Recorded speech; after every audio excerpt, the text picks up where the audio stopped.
पहले आपको हापुड़ लेकर चलते हैं। देखिए वहां की जनता लोकसभा चुनाव को लेकर, अपने सांसद को लेकर क्या सोचती है। इंडिया न्यूज संवाददाता संजय त्यागी की रिपोर्ट देखिए। हम मौजूद हैं हापुड़ के अटल पार्क में। यहाँ पर सभी पार्टियों के लोग यहाँ पर मौजूद हैं और चुनावी सरगर्मी चल रही है।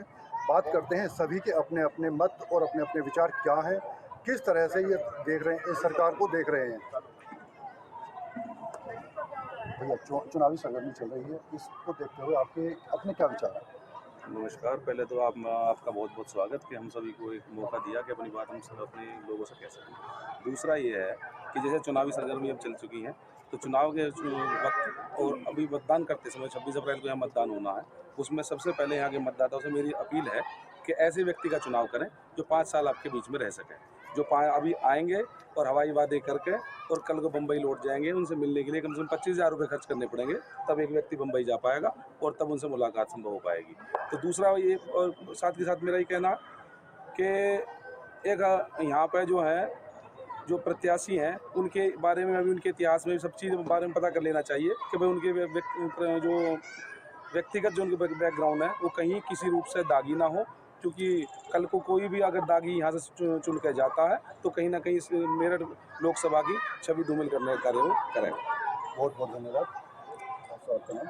मैं कर्नल अमरदीप त्यागी हूँ और मैं मेरठ हापुड़ लोकसभा जो ये चुनाव हो रहे हैं उसके बारे में ये बता देना चाहता हूँ कि सबसे पहले जो टिकट बहुजन समाज पार्टी ने भाई देवव्रत त्यागी को दिया था, और ये टिकट देने के बाद जो दूसरी प्रतिद्वंदी पार्टी हैं, चाहे तो वो इंडी गठबंधन हो, चाहे वो भारतीय जनता पार्टी और राष्ट्रीय लोकदल का गठबंधन हो, उनके सामने एक बड़ी समस्या ये आ गई थी कि इनके सामने प्रत्याशी कौन लाया जाए। जैसा कि आप जानते हैं, इंडी गठबंधन ने तीन प्रत्याशी बदलने के बाद ये सुनीता वर्मा जी को ये टिकट दिया है।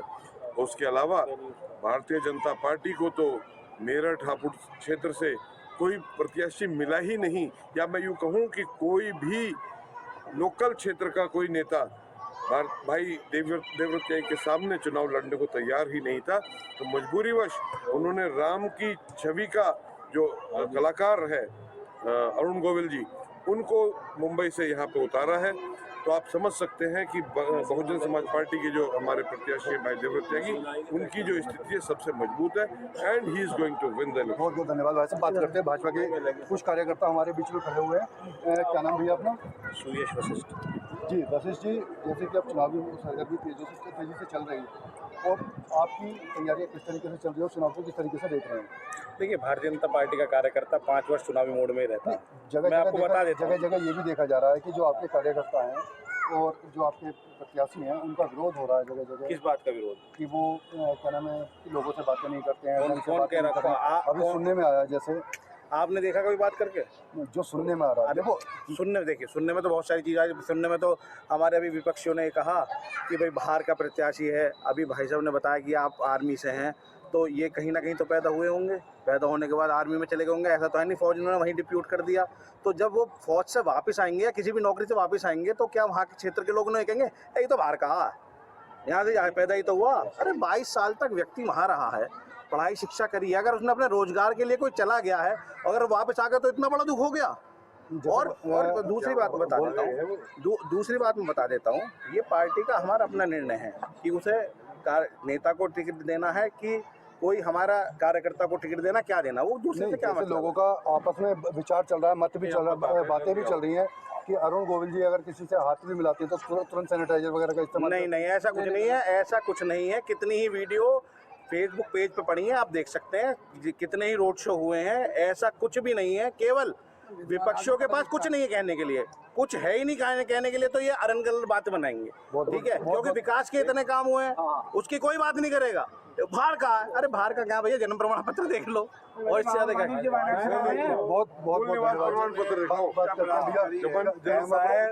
वर्मा में मंडल अध्यक्ष हूँ भारतीय जनता पार्टी। जी। ऐसा है जैसे भाई साहब ने बताया कि प्रत्याशी बाहर का है। अपने मोदी जी बनारस से लड़ रहे, गुजरात के रहने वाले हैं, जन्म भी उनका गुजरात में हुआ है, वहाँ से लगातार तीसरी बार रिकॉर्ड वोटों से जीतने जा रहे हैं। वो बाहर के इसलिए नहीं, उन्होंने काम किया है। दूसरी बार स्मृति ईरानी अमेठी से जीत रही है 3 लगातार दूसरी बार, और राहुल गांधी को भगा दिया वायनाड, अब राहुल गांधी वहां के लिए बाहर के लिए क्या? बहुत बहुत धन्यवाद। और दूसरी बात, एक बात और सुनने की है, अगर अमेठी से भाग के गए वायनाड से भाग के श्रीलंका या समुद्र है, उसके बाद विचार कर ले कहाँ जाएंगे। बहुत बहुत धन्यवाद भाई साहब। बात करते हैं सपा के कुछ कैंडिडेट खड़े हुए हैं। क्या नाम भाई साहब आपका? कमाल मंसूर। आप कौन सी पार्टी से? समाजवादी पार्टी से। जी बताइए, क्या आप क्या कहना चाहेंगे इस मुद्दे पर? नहीं, देखिए, ये मुद्दे ये जो अक्सर उठते रहते हैं कि ये बाहर का है, ये अंदर का है, ये ठीक है, चलता रहता है, लेकिन हमारा मेन मुद्दा होना चाहिए विकास। मोदी जी हर बार आते हैं, नई कहानी लेकर आते हैं, इस बार नया जुमला लाए, अब की बार 400 बार, लेकिन हमारा ये कहना है कि अब की बार मोदी जी फरार, झोला तैयार है। आपका कहना सही है, मोदी जी फरार, लेकिन इस बार जो आप गठबंधन से चुनाव लड़ रहे हैं, इसमें प्रधानमंत्री का चेहरा किसका होगा? ये पार्टी का अपना निर्णय होगा, अपना बैठकर हाई लेवल के काम होंगे। वो ये निर्णय कब होगा? चुनाव के बाद। चुनाव से पहले अभी किसी का चेहरा वगैरह? ये कोई नियम कायदे कानून थोड़ी ना कि पहले ये घोषित करना पड़ेगा, तो कभी भी कर सकते हैं बैठकर, जब किए जा सकते हैं ना बाद में बैठकर। बहुत बहुत धन्यवाद भैया। क्या नाम है? अंकित शर्मा। जी, आपका क्या विचार है इस मुद्दे को लेकर? सारे मुद्दों को लेकर विचार यही है कि झूठ बोले कौवा काटे, काले कौवे से डरियो, और मोदी जी झोला उठा के चले जाएंगे, तुम सब देखते रहियो। बहुत बड़ा। और जिस तरह की बातें करने की 5 साल ये लोग चुनावी मोड में रहते हैं, अरे जनसेवा के मोड में भी कभी आ जाओ, चुनावी मोड में रहोगे, जनसेवा भी कभी कर लिया करो। और जो भारी प्रत्याशी का मुद्दा उठ रहा है, भारी प्रत्याशी है। जब कोरोना में देश में जल रहा था, कहाँ गए थे वो? चुनाव लड़ने के लिए यहाँ पे आ गए।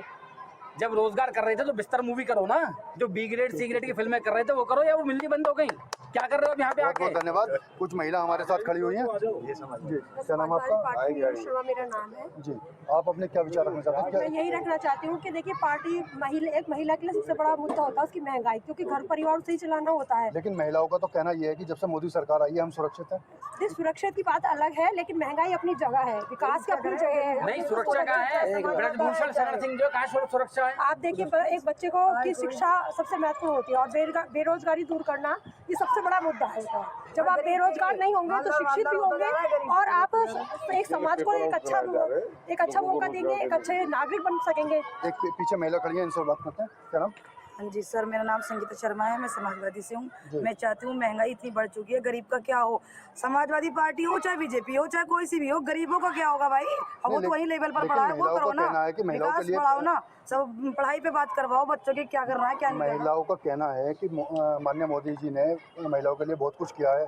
3 तलाक का मुद्दा है, महिलाओं की सुरक्षा को लेकर, शिक्षा के लिए सरकार आई है कुछ तो करेंगे, मोदी जी करेंगे। अरे महिलाओं का मुद्दा क्या रह गया? जो है अपनी बीवी छोड़ दी उन्होंने, महिलाओं के मुद्दे की बात कर रहे हो? ब्रजभूषण सिंह जो है वो महिला पहलवानों के साथ अत्याचार करता है, यौनाचार करता है, दुष्कर्म करता है, उसे सजा नहीं होती है। महिला का सेव रह गई? इनके खुद के विधायक सांसद महिलाओं पर अत्याचार कर रहे हैं, बलात्कार कर रहे हैं, उन्हें सजा नहीं दे रहा कोई। महिला का सुरक्षित है इस देश के अंदर? जो कैसी बात कर रहे हैं आप कुछ कह रहे थे? मैं कह रहा हूँ जी, मोदी उनको, राहुल गांधी जी को तो महिला मिलती ही नहीं है, वो तो अभी 18 साल के हैं, 60 साल के हैं, 18 साल के। और दूसरी महंगाई की बात, भाई साहब महंगाई की बात ये है, कांग्रेस की सरकार में 1400 रुपए का सिलेंडर, 1200 रुपए का सिलेंडर, एक महीने ब्लैक में, एक महीने लाइन में लग के मिलता था, और आज घर घर सिलेंडर आता है। एक मिनट जरा शांत हो, नहीं हुआ अभी। अब हापुड़ मेरठ, अरे एक मिनट सुन लो भैया, हापुड़ मेरठ लोकसभा सीट पे भाजपा गठबंधन और इंडी गठबंधन दोनों की मैच फिक्स है। एक बार बसपा वालों से कहूंगा, इंडिया गठबंधन है, या तो फिर इनका भी चलो ठीक है, हम जो कुछ भी आप कह रहे हो ठीक है, चलो इंडिया मान लिया, गठबंधन का भाजपा प्रत्याशी भाजपा की सेटिंग के हिसाब से 3 बार कैंडिडेट होगा, एनडी गठबंधन होगा। 3 बार कैंडिडेट इन्होंने बदला। पहले इन्होंने भानु प्रताप लाए, उनके बाद जब इन्हें दिखा कि भानु प्रताप के आने से वो बहुजन समाज पार्टी प्रत्याशी देवर त्यागी क्लियर रूप से जीत रहे हैं, फिर इन्होंने दूसरा प्रत्याशी लाए, उसके बावजूद भी नहीं लगा, तब इन्होंने भाजपा के कार्ड खेलते हुए भाजपा ने जिस प्रत्याशी को फाइनल किया उस प्रत्याशी को हापुड़ लोकसभा में उतारने काम किया। लेकिन मैं उसके ऊपर आपको एक बात बता दूं कि हापुड़ का जाटव समाज या दलित समाज जो भी है वो बहन जी को अपना नेता मानता है, ना कि जो प्रत्याशी यहाँ उतरा उनका वो नेता है। हापुड़ का जितना समाज है नेता नहीं मानता है। आप बताइए। मेरा नाम रतीश प्रकाश त्यागी है, मैं मेरठ से हूँ, त्यागी समाज का अध्यक्ष। मैं ये पूछना चाहता हूँ, भाई साहब कह रहे थे प्रत्याशी बाहर का नहीं है, यहीं का है, क्या जीतने के बाद क्या बम्बई जाया करेंगे मिलने या दिल्ली जाया करेंगे? अगर कहीं जरूरत होगी टेलीफोन करने की जरूरत होगी तो उन्हें कहाँ ढूंढते फिरेंगे, ये बताइए। देखिए ऐसा है, जो ये भारतीय जनता पार्टी विकास और उसकी बात करती है, उन्होंने ये अटल पार्क बनवाया, अटल जी की स्टैचू लगी हुई है। और आप इस अटल पार्क की स्थिति देख सकते हैं कितना वेल मेंटेन्ड है। और जैसे बताया कि ये चुनावी मोड में हर वक्त रहते हैं, ये दिखता है क्योंकि अटल जी के सार्वजनिक पार्क पे ये कमल के फूल यहाँ सारे में चिन्हित कर रखे हैं। जी भाई साहब, जैसे आपने बताया भैया ने कि इंडिया गठबंधन बोलिए, इनसे मैं एक विनम्रता से एक सवाल पूछना चाहता हूँ। इंडिया का आपका ए का क्या मीनिंग है? अरे तो तुम्हारा एनडी हो गया फिर? तुम्हें क्या क्या एनडी है? तुम्हें एनडी गठबंधन है तुम्हारा फिर? पूछ रहा हूँ, मैं भी बताऊंगा। गठबंधन का नाम बताओ ना, आपके गठबंधन का नाम एनडी है। और देखिए अटल जी का पार्क है, अटल जी का पार्क है सामने, अगर आप देखें कितना अच्छा संदेश लिखा हुआ है वहाँ पे, वो संदेश पढ़िए। उसमें लिखा है कि मन हार कर मैदान नहीं जीते जाते, और मैदान जीतने का मतलब ये है कि मन नहीं जीते जाते। आप भले मैदान जीते हैं, आप मैदान जीते हैं, पर लोगों का मन नहीं जीत पाए हैं, और लोग इस बार संदेश देंगे।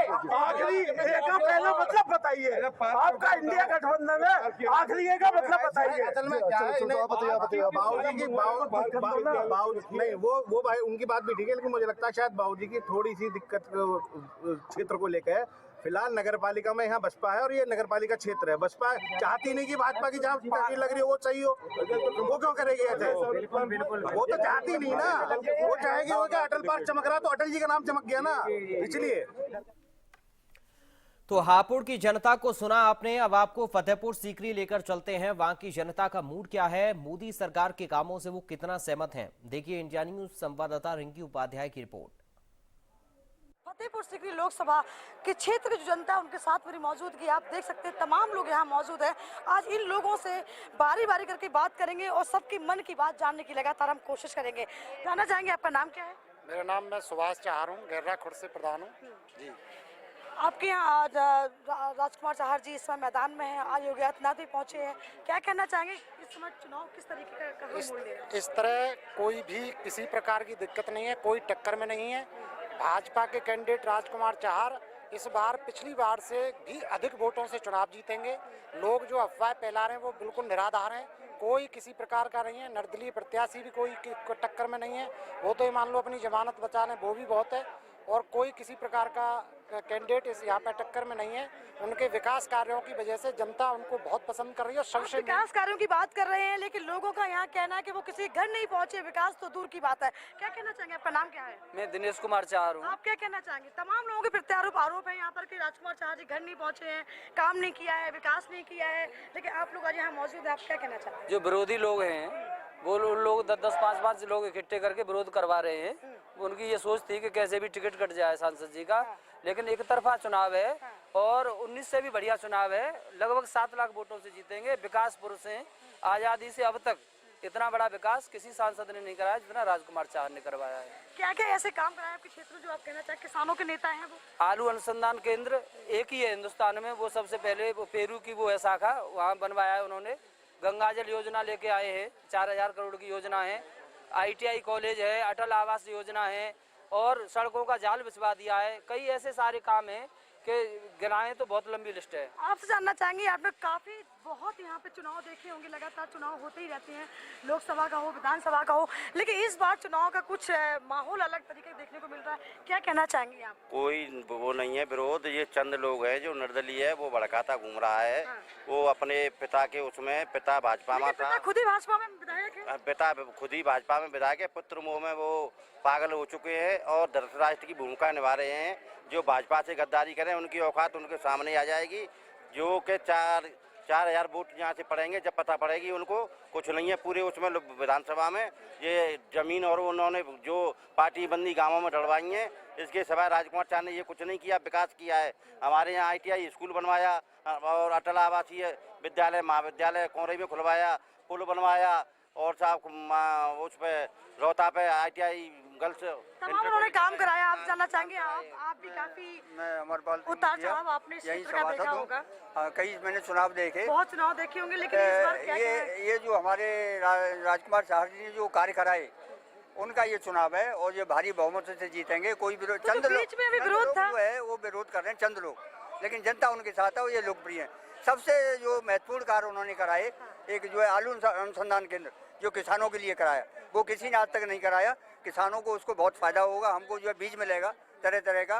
दूसरा उन्होंने जो काम कराया, यहाँ फतेहपुर सीकरी में खारा पानी था, खारा पानी में वो गंगा जल लाए तो ये अभी बहुत योजना चल रही है, मतलब एक कार्य चल रहा है। नहीं चल रहा है, वो लाइनें बिछ रही हैं, तो उन्होंने वो ये कार्य लाए। बाकी वहाँ रोहता में पॉलिटेक्निक कॉलेज लड़कियों के लिए लाए। यानी कि आप उनके कार्यकाल से बिल्कुल मैं सहमत हूँ, पूरी जनता भी सहमत है। आपसे जानना चाहेंगे, आप क्या कहते हैं चुनाव?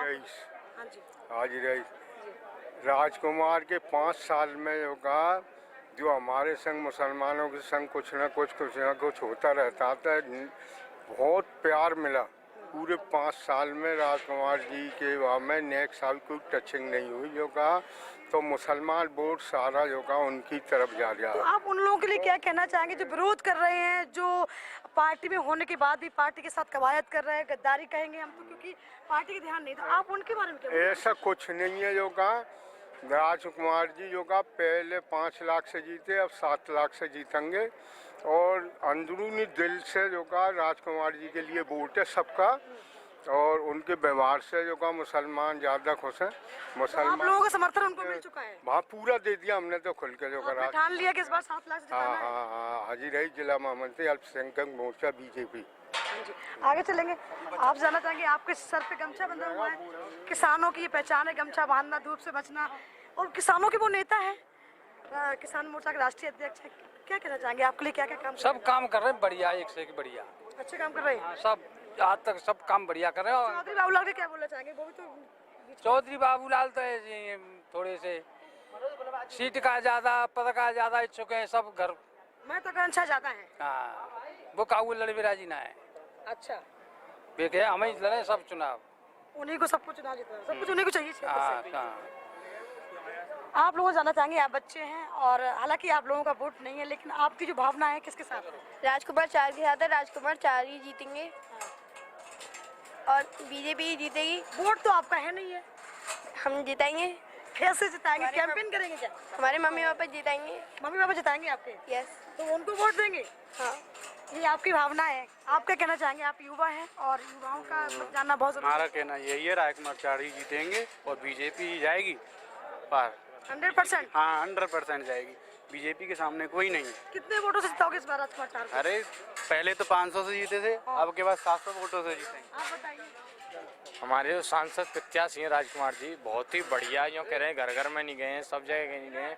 उस दिन जब यहाँ भीड़ हुई थी, रैली हुई थी, वो पैदल चले थे, जनता उतरी थी, सब जगह यहाँ भी उतरी है, खूब उमड़ी है। ये प्रत्याशी बहुत ही बढ़िया है हमारे राजकुमार चार सांसद जी। जितने विरोधी हैं वो विरोध तो कर रहे हैं, पर आगे उनके सामने आ जाएगा वोटों पे 4-7 तारीख। जैसा कि आप लोग देख रहे थे इंडिया न्यूज़ का जो प्रोग्राम है लाउड स्पीकर में, आपने यहाँ करावली क्षेत्र यानी कि फतेहपुर सीकरी में लोकसभा जो क्षेत्र जनता है उनकी मन की बात जानने का लगातार आपको मौका मिला है। और अब ये लाउड स्पीकर आपको और कहीं किसी और जिले से आपको दिखाएंगे, लेकिन हम बता दें कि इस समय जो मोदी लहर है वो बरकरार लोगों में देखी जा रही। लोगों के अंदर जो मोदी के लिए प्रेम है, भाव है, जब बच्चे हों, बूढ़े हों, बुजुर्ग, युवा हों, सभी के अंदर इस समय जो एक ही लोगों ने ठान रखी कि इस बार फिर मोदी को ही प्रधानमंत्री के रूप में देखना चाहते हैं। तो फतेहपुर सीकरी की जनता को सुना आपने, अब आपको गाजीपुर लेकर चलते हैं। वहां की जनता का रुझान क्या है, देखिए इंडिया न्यूज संवाददाता की ये रिपोर्ट। नमस्कार, आप लोग देख रहे हैं इंडिया न्यूज। मैं विनय तिवारी गाजीपुर से। समाजवादी पार्टी ने अपना लोकसभा प्रत्याशी अफजाल अंसारी को मैदान में उतारा हुआ है। वही भारतीय जनता पार्टी ने नया चेहरा को देखते हुए पारसनाथ राय को मैदान में उतारा है। और बहुजन समाज पार्टी की बात करें तो डॉक्टर उमेश सिंह को मैदान में उतारा गया है। हमारे साथ कुछ लोग मौजूद हैं। हम बात करते हैं कि 2024 का लोकसभा चुनाव किस बेस पर लड़ा जाएगा और क्या समीकरण रहेगा। क्या नाम है आपका? रास बिहारी राय। रास बिहारी जी, अगर देखा जाए 2024 लोकसभा चुनाव की बात किया जाए, सांसद जो समाजवादी पार्टी के उम्मीदवार हैं, वर्तमान सांसद अफजाल अंसारी, हाई कोर्ट में इनका जो है जमानत पे है, केस चल रहा है गैंगस्टर को लेकर के। क्या लगता है, क्या कहेंगे? देखिए, न्यायालय में मामला विचाराधीन है और वर्तमान जो अपने सांसद हैं वो बहुजन समाज पार्टी से सांसद हुए थे। मुझे लगता है समाजवादी पार्टी को और कोई कार्यकर्ता अपने दल में समाजवादी पार्टी का मूल कार्यकर्ता नहीं मिला, इसलिए उन्होंने बसपा के सांसद को अपना जो है टिकट दिया और ऐसे व्यक्ति को टिकट दिया जो व्यक्ति पहले से ही भयभीत है। इसका मतलब है कि कहीं ना कहीं उसकी संलिप्तता विगत की घटनाओं में रही है, इस कारण वो भयभीत है और इस तरह की चर्चा चल रही है कि वो चुनाव नहीं लड़ेंगे। जबकि मामला न्यायालय में विचाराधीन है। न्यायालय में क्या होगा, न्यायालय का क्या आदेश आएगा, ये तो बात का विषय, ये भविष्य का मामला है। लेकिन इसके बावजूद यदि उस खेमे में ये चर्चा हो रही है कि न्यायालय का आदेश क्या होगा, उससे पहले बदलने की चर्चा हो रही है, तो कहीं ना कहीं ये माना जा सकता है कि वर्तमान में जो बसपा के सांसद हैं, जो समाजवादी पार्टी के उम्मीदवार हैं, वो भी अंदर से अपने किए गए कृत्यों को समझ रहे हैं और इस नाते वो भी कहीं ना कहीं अपने आप को भयभीत महसूस कर रहे हैं। क्या नाम है आपका? अभिनव सिंह। अभिनव जी, अगर देखा जाए, अफजाल अंसारी की बात किया जाए जो समाजवादी पार्टी के प्रत्याशी हैं, उनका जो मामला विचाराधीन है अभी इलाहाबाद हाई कोर्ट में, क्या लगाया जा रहा है, क्या लगाया जा रहा है कि टिकट उनकी बदली जा सकती है? देखिए, कयास नहीं लगाया जा रहा है, कयास लगवाया जा रहा है। यह मामला उच्च न्यायालय का है। उच्च न्यायालय जो फैसला करेगा सबको मानना होगा। और रही बात, यह चर्चाएं चलवाया जा रहा है आप लोगों के माध्यम से, ताकि लोगों में एक ऊहापोह का असमंजस बना रहे। पिछला चुनाव में माननीय मनोज सिन्हा जी जब चुनाव लड़ने आए थे और भारी अंतर से अफजाल अंसारी जी से आ रहे थे, मंत्री रहते हुए भी कॉर्पोरेट जगत यहाँ उनको जिताने के लिए लगा था। तो उस समय गठबंधन था, तब उनको भी तो जो है लाख से ऊपर वोट पड़ा था, अधिक मिला था। उससे पहले भी अफजाल अंसारी जी ने मनोज सिन्हा जी को हराया है। कोई गठबंधन ने कोई नया करिश्मा नहीं कर दिया है, उससे पहले भी मनोज सिन्हा को हराया है। और रही बात, यह चर्चाएं इसलिए चलवाया जा रहा है क्योंकि लगातार जब मनोज सिन्हा जी हारे थे तो छत्री समाज को, मैं छत्री समाज से आता हूँ, लगातार छत्री समाज को हर सोशल साइट्स पे भर भर के गाली दिया जाता था, गंदी गंदी गाली दिया जाता था कि इन्होंने मनोज सिन्हा को हराया है। तो मुझे लगता है कि जो छत्री स्वाभिमान होगा, जिस छत्री के अंदर छत्री का वाकई में गुण होगा, वह छत्री इस बार मनोज सिन्हा के, जो आदरणीय मनोज सिन्हा जी के जो आंखों का तारा है, जिनको प्रत्याशी बना के भेजे हैं, उनको छत्री समाज हरा कर फिर बदला लेगा। क्षत्रिय समाज भी तो लोग भारतीय जनता पार्टी के प्रत्याशी के साथ चल रहा है, क्या कहेंगे? दो चार की बात नहीं कर रहा हूँ, मैं क्या कह रहा हूँ, जो छत्री समाज के अंदर छत्री वाला गुण है, छत्रु समाज यह लड़ाकू कौम है, जिसके अंदर यह लड़ने की क्षमता है, वह अपने ऊपर खाए हुए गाली का अपमान का बदला जरूर लेगा। मुख्यमंत्री योगी जी का कोई असर नहीं पड़ेगा? कोई असर नहीं पड़ेगा, मुख्यमंत्री जी का कोई असर नहीं पड़ेगा। वो भी तो छत्री है, तो उनका कोई असर पड़ेगा ही नहीं, क्योंकि छत्री समाज, यहाँ गाजीपुर का यह मामला है, यह पर्सनली मामला। भारतीय जनता पार्टी के एक कार्यकर्ता छत्री को गाली देने का काम किया था, आज फिर वो मैदान में छत्रियों का दौड़ रहे हैं, लेकिन छत्री इस बार बदलने वाला नहीं है, फिर हरा कर वापस भेजेगा। बाबा प्रचार करने आ रहे हैं गाजीपुर में भारतीय जनता पार्टी के पक्ष में, क्या कहेंगे? बाबा तो प्रचार करने सुधाकर सिंह का भी गए थे, क्या कर लिए? सुधाकर सिंह का प्रचार करने गए थे, राजभर को गारंटी के रूप में लेकर आए थे। बाबा क्या कर लिए? घोसी गए थे ना, अरे मऊ गए थे ना, क्या कर लिए बाबा? और रही बात, बाबा भी परेशान है भारतीय जनता पार्टी से, अंदर की बात बताऊं तो, क्योंकि आदरणीय मोदी जी, आदरणीय अमित शाह जी जैसे ही अगर शपथ लेते हैं, सरकार तो नहीं बनने जा रही केंद्र में, लेकिन जैसे ही शपथ लेते हैं आदरणीय योगी मोदी जी, वैसे ही योगी जी को मठ भेज दिया जाएगा। 2024 की लोकसभा को लेकर के कुछ लोगों का मत था, अफजाल अंसारी को जो इलाहाबाद हाई कोर्ट द्वारा तारीख पड़ी हुई है, जमानत पे जो रिहा हुए हैं गैंगस्टर के मामले में, वो अभी विचाराधीन है। हालांकि उनके पक्ष में टिकट बदलने ना बदलने का फैसला जो है राष्ट्रीय अध्यक्ष जी लेंगे, और वही भारतीय जनता पार्टी के जो है कुछ लोग हमारे साथ मौजूद थे। अब देखना ये है कि विजय किसके सर पे ताज बनती है, कौन विजय हासिल करता है, ये तो चुनाव बाद ही पता चलेगा। Vinay Tiwari, India news, Ghazipur.